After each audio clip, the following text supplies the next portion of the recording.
اللہ کے محبوب علیہ السلام نے ارشاد فرمایا کسی شخص کے لیے 3 چیزیں اس کی خوش بختی کی علامت۔ ایک فرمایا کہ الدار الواسع، کشادہ گھر اگر کسی کو مل گیا۔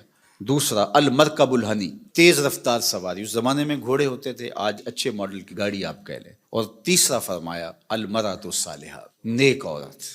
نیک عورت اللہ کا انعام ہے۔ اس کی تشریح بھی فرمائی کہ نیک عورت کون ہے۔ فرمایا جب تم اسے حکم دو تو وہ بجا لائے، اور جب تم اسے دیکھو تو تم خوش ہو جاؤ۔ تو یہ نیک عورت کی علامت بیان فرمائی گئی۔ تو نیک عورت آنے والی نسلوں کی ضامنہ بنتی ہے، اس لیے اچھی بیوی تلاش کرنا، اور کل وہ بیوی ماں بننے والی ہے اور آپ کی نسلیں اس کی گود میں پلیں گی، اور وہ ضامنہ ہے آپ کی نسلوں کی۔ اگرچہ یہ درست ہے کہ مرد کے اثرات اولاد کے اوپر مرتب ہوتے ہیں۔ الولد سر لابیہ ہے، یہ فرمایا گیا کہ جو بیٹا ہوتا ہے یا بیٹی ہوتی ہے وہ باپ کا راز ہوتی ہے۔ باپ کے اثرات اولاد کے اندر ظہور پذیر ہوتے ہیں، اس میں کوئی شک نہیں، لیکن تربیت کا جوہر خاتون کے ہاتھ میں، ماں کے ہاتھ میں۔ تو مائیں ہی اولاد کو صالحہ اور پاکیزہ بناتی ہیں۔ اللہ اکبر! اگر ماں مائی راستی ہو تو بیٹا فرید الدین گنج شکر ہوتا ہے، اور ماں ام الخیر ہو تو بیٹا شیخ عبد القادر جیلانی ہوتا ہے، اور اگر ماں فاطمہ ہو تو بیٹا حسین ابن علی ہوتا ہے۔ اس لیے جو نکاح کا معیار اسلام نے دیا ہے، اللہ کے محبوب علیہ السلام نے ارشاد فرمایا عورت سے نکاح 4 وجہ سے کیا جاتا ہے۔ یعنی کوئی بھی کسی سے نکاح کرتا ہے تو اس کے جو دواعی ہیں، جو محرکات ہیں، وہ 4 ہیں۔ سب سے پہلا فرمایا لمالہا، عمومی طور پہ یہ لوگوں کے رویے ہیں جو حضور نے بیان فرمایا۔ مال کی وجہ سے لوگ کسی سے نکاح کا رشتہ جوڑتے ہیں۔ دوسرا فرمایا لحسبہا، کسی کے حسب و نسب کی وجہ سے، خاندانی وجاہت کی وجہ سے رشتہ جوڑا جاتا ہے۔ تیسری بات فرمائی ولجمالہا، کسی کی خوبصورتی کی وجہ سے رشتہ جوڑا جاتا ہے۔ اور پھر آقا کریم علیہ السلام نے چوتھا فرمایا لدینہا، کسی کے دین کی وجہ سے اس کے ساتھ رشتہ جوڑا جاتا ہے۔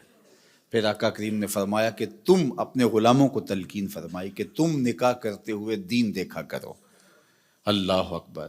دین کی بنیاد پر، ہاں اگر باقی چیزیں بھی دین کے ضمن میں آئیں، دیندار خاتون صاحب جمال بھی ہو، صاحب کمال بھی ہو، صاحب مال بھی ہو، حسب و نسب کے اعتبار سے بھی وہ اعلیٰ مرتبے پہ فائز المرام ہو، تو یہ اچھی بات ہے، مل جائے۔ لیکن پہلی چیز جو ہے اس کا دین ہے، چونکہ اگر خاتون دیندار ہوگی تو نسلوں میں دین پھیلے گا۔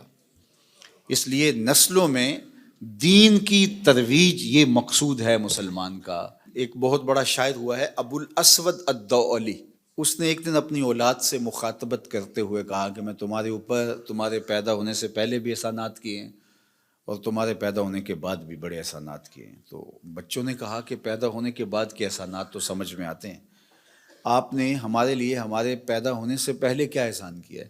تو ابو الاسود الدؤلی کہنے لگا کہ میں ایک شاعر تھا، اور شاعر کی طبع میں حسن پسندی ہوتی ہے۔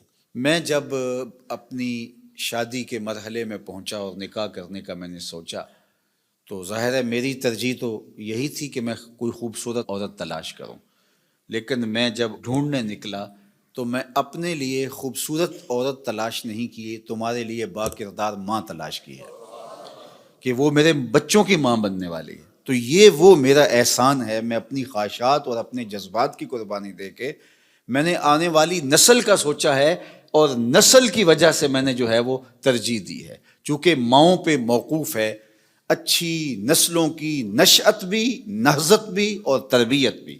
تو جس طرح کی ماں ہوگی اولاد اسی طرح کی ہوگی۔